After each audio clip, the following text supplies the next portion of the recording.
Bonjour Connie. Bonjour. Depuis combien de temps est-ce que tu gardes tes poils naturels? Ça va faire un peu moins d'1 an. Pas très longtemps. Qu'est-ce qui est à l'origine de ta résistance à l'épilation? J'ai jamais été fan, hein. Mais c'est arrivé quand j'ai commencé quand je suis partie aux États-Unis, de voir que là-bas la norme de l'épilation était vraiment très forte, encore plus forte qu'ici. Et voilà, de voir que les filles là-bas s'épilaient parfois intégralement, parfois même les cuisses tous les jours. Je me disais, mais comment on peut accepter une pression aussi forte? Et c'est vrai que par extension, ça m'a fait réfléchir sur même la norme qu'on a en France sur l'épilation. Et je me suis dit, à un moment, qui a décidé qu'on devait s'épiler? Et pourquoi? Et tant qu'on ne me donnera pas une bonne raison, je ne m'épilerai pas. Est-ce que ne plus s'épiler est venu suite à une autre démarche sur toi-même? Je pense que c'est venu, je pense quand même d'une réflexion générale sur l'oppression par rapport aux femmes. Encore une fois, c'est quand j'ai commencé à voyager, quand je suis partie en Irlande et que j'ai vu que là-bas les filles s'habillaient de façon très courte. Tout le monde trouvait ça tout à fait normal. Et alors qu'en France, ça passerait pas du tout, quoi. En France, voilà, tu mets une mini-jupe dans la rue, t'as quand même beaucoup de chances de te voilà, de faire traiter, je ne sais quoi. Et je me suis rendu compte à quel point ces normes sociales étaient subjectives. Ça avait commencé aussi à m'interroger sur différentes normes. Ça puisse être l'épilation, le maquillage, les talons, voilà, le jugement qu'on projette sur les femmes, pour pas mal de raisons. Quel impact ça a eu sur tes relations avec tes amis et ta famille, le fait que tu ne t'épiles plus? Tu peux commencer par la famille et les amis. Ouais. Globalement, les gens ont plutôt accepté en considérant que c'était mon choix. Je dirais qu'au niveau des amis, surtout les filles, la première question qu'on a pu me poser c'était et alors avec les garçons, ça va? Enfin, est-ce que tu plais encore? Et je pense que c'est là qu'on voit aussi tout le problème de l'épilation et du regard de l'autre. On s'épile pour plaire aux autres. Ça s'est quand même plutôt bien passé et puis c'est assez intéressant d'en discuter, quoi. Avec des gens qui sont pas du même avis, d'échanger des arguments. Ça va, plutôt bien passé. Puis est-ce que tes amis, ça les a poussées elles-mêmes à réfléchir au sujet? Je trouve que c'est un peu le gros problème du sujet. C'est-à-dire, rationnellement, les gens vont plutôt avoir tendance à aller dans mon sens. Au final, me dire, bah oui, c'est vrai qu'au final, cette norme, elle est pas objective, elle est pas réelle, on pourrait s'en passer. Mais le problème, c'est que je pense que ça demande quand même un certain courage de vraiment passer le pas. Donc je dirais pas que j'ai gagné mon combat et que mes amis ont arrêté de s'épiler. Mais bon, je pense que c'est toujours intéressant de quand même en discuter. Et ta mère, est-ce qu'elle est au courant que tu t'épiles plus? Oui. Oui. Et est-ce que... Elle est tout à fait d'accord. Ok, elle est Ouais. d'accord. Elle trouve que c'est très bien que j'ai le courage de faire ça. Puis elle-même, est-ce que ça l'a fait réfléchir sur le fait de s'épiler? Oui, effectivement, elle le fait moins souvent aussi. Elle n'a pas arrêté, mais elle le fait moins souvent. Mais je pense que c'est aussi dans l'épilation, comme pas mal de choses, hein, par exemple comme le fait d'être végétarien, enfin des choses où quand on commence à prendre conscience, l'important c'est pas forcément de changer du tout au tout, enfin d'arrêter instantanément de s'épiler. Je pense que c'est plutôt un processus et rien que de s'épiler moins souvent, voilà, que ce soit pas plus qu'une fois par mois, une fois tous les 2 mois, c'est déjà quelque chose d'important, quoi. De plus considérer que ça comme une obligation forte sur laquelle on ne peut pas transiger. Je pense que c'est déjà pas mal. Il y a déjà, je pense, beaucoup de femmes qui le font pas l'hiver. Ta mère fait partie de ces femmes. Oui, c'est ça. Donc voilà, c'est un pas de plus. Qui est à l'origine de ta première épilation, rasage ou coupe de poils?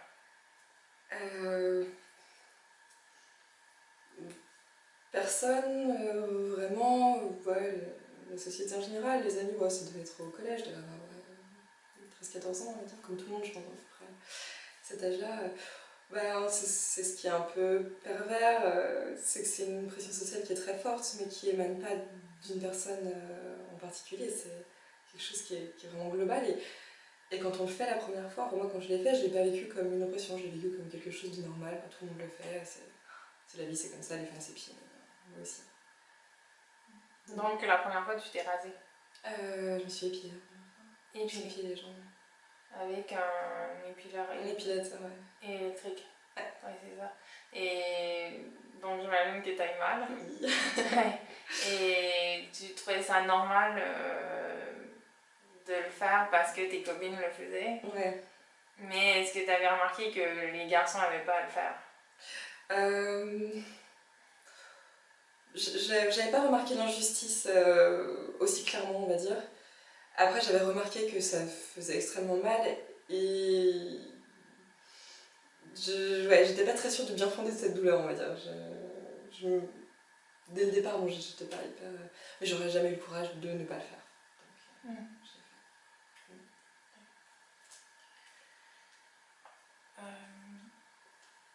fait. Quelles sont tes plus grandes peurs associées à l'idée de ne pas t'épiler?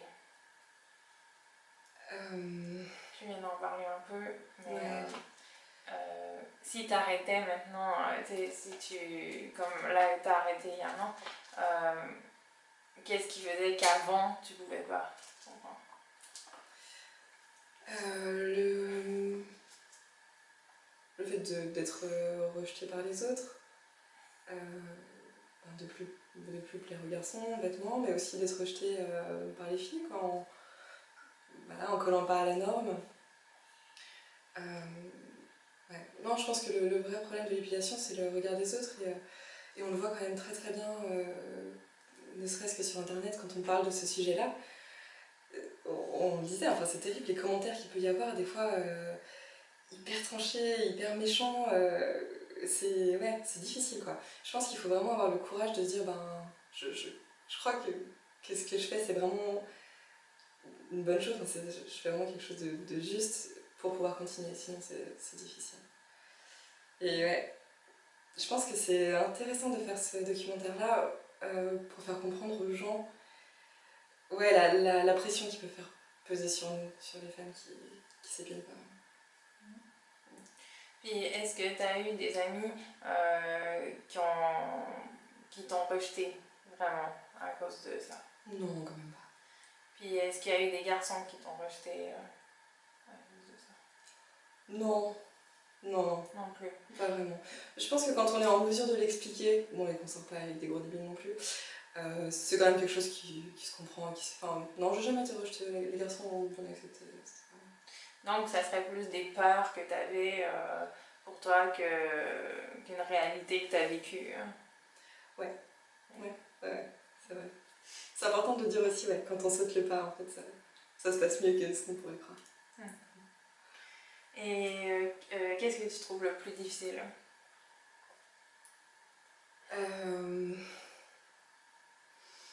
Bon, d'être en public. Ouais. Et en même temps, j'ai été d'une certaine façon surprise de voir que c'était pas si pire. Aussi, en sortant en jupe, voilà, pas épilée. Non, c'est pas trop mal. En tout cas, bon, personne ne m'a insulté, personne n'est venu vers moi, personne, voilà, peut-être qu'ils ont bien rigolé entre eux, mais non, moi j'ai pas eu de commentaires. Après, c'est vrai que je pense que ça demande quand même, ouais, voilà, de se sentir fort pour faire ça. Parce que si déjà on se sent pas confiant, ça peut être très difficile. De prendre le risque d'avoir des remarques désobligeantes, ça peut être difficile à vivre. Mais phare ou simplement parce que c'est une conviction? Oui. Ouais. Ça m'a apporté d'avoir plus confiance en moi, je dirais. Ouais. Et puis aussi de sentir que si je pouvais plaire, c'était vraiment pour moi et pas pour ce que je... Enfin, comment dire? Oui, c'était moins pour mon physique que vraiment pour moi-même. Enfin, j'avais particulièrement eu l'impression qu'on était avec pour mon physique, mais là c'est un peu comme si je disais aux gens, voilà, prenez-moi comme je suis, si ça vous va pas, vous n'êtes pas obligé, mais si vous le faites, c'est vraiment pour moi-même. Ouais, c'est une conviction. Je pense que Je pense qu'on n'a aucune raison de s'épiler. Je pense que concrètement, il n'y a rien qui devrait nous faire penser qu'on doit s'épiler. À partir de là, je vois pas pourquoi je le ferais.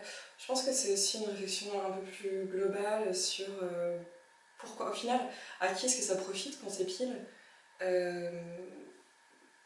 Est-ce que ça profite aux hommes? Non, pas spécialement, parce qu'eux-mêmes sont voilà, dans cette forme de truc imposé par la société, ils savent même pas d'où ça vient vraiment. Enfin.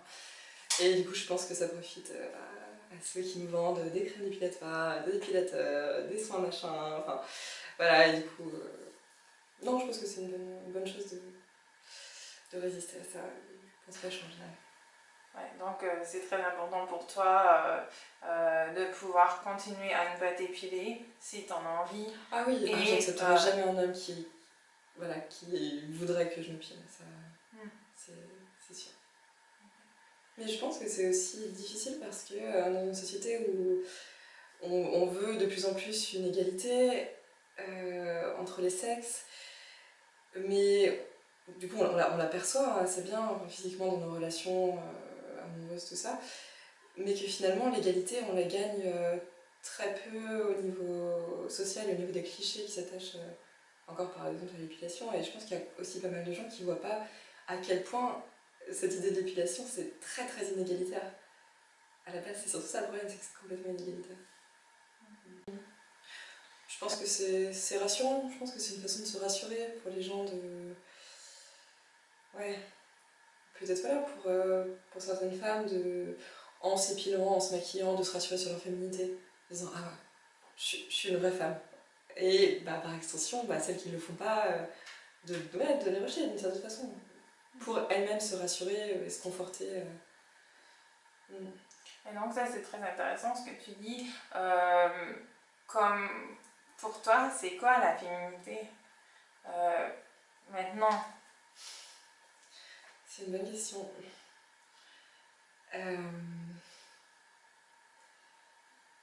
Est-ce qu'une femme qui ne s'épile pas peut arriver à se sentir aussi féminine qu'une femme qui s'épile dans notre société?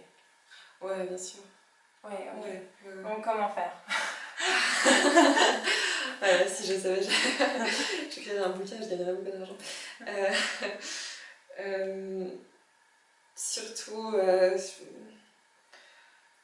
Surtout arriver à se dire que la façon dont on se sent, bon, c'est cliché ce que je veux dire, mais la façon dont on se sent ne dépend pas du regard des autres. Arriver à se détacher de ça, c'est vraiment, vraiment important. Et vraiment très difficile, je pense que personne n'y arrive jamais vraiment. Enfin, moi la première, je veux pas du tout dire que je suis détachée du regard des autres.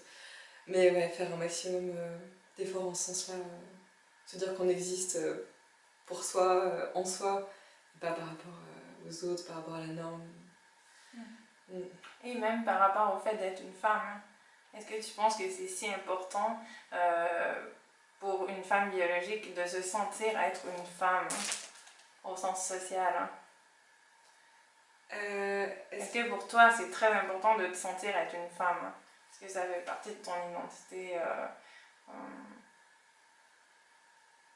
Si on dit t'es un humain, admettons, on dit bah t'es une femme, est-ce que ça t'irait? Ou est-ce que tu dis moi je m'appelle Colline, je suis une femme? Que c'est très important, est-ce que tu es très attachée à ça?